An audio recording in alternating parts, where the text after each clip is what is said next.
ginakabig ni Iloilo Provincial Governor Arthur Defensor Jr. nga kulang ang 4 ka adlaw para matuma ng mga responsibilidad sa iya opisina kag sa mga empleyado sa Iloilo Provincial Government.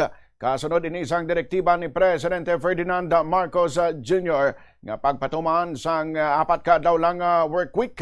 Sa interview sang Bombo Radio kay Defensor ginpahayag nga bisan ang 5 ka adlaw kulang pa kag kun kay isa ginatigana pa ang adlaw sang Sabado hangtod matapos sa mga buluhaton bilang amay sang probinsya bagud man sa madamo nga mga obligasyon. Sa piyak sini ginkompirma ni Governor Toto nga mag-aadoptar sa gihapon ang provincial government sang 4-day work week nga may component nga virtual o work from home setup. Suno sa gobernador, gina-finalize na subong ang executive order para sa implementasyon sang 4-day compressed work week.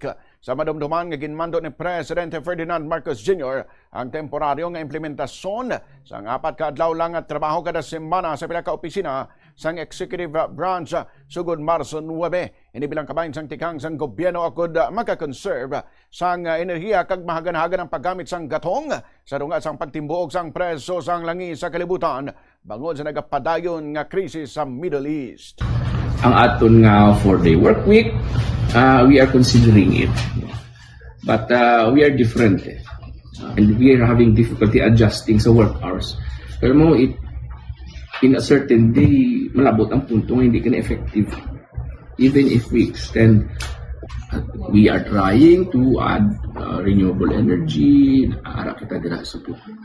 At sa subong, of course, isa kita sa pinaka-aggressive sa bilog ng Pilipinas in adopting solar energy, ang renewable energy. And we have a very good program. But that is on the long term na yan. Sa short term na, ang short term pamuhin mo. Diba? Ang short term pamuhin. Di mamuhin kita sa masarangan na to. That's what we will do. Again, back to basics.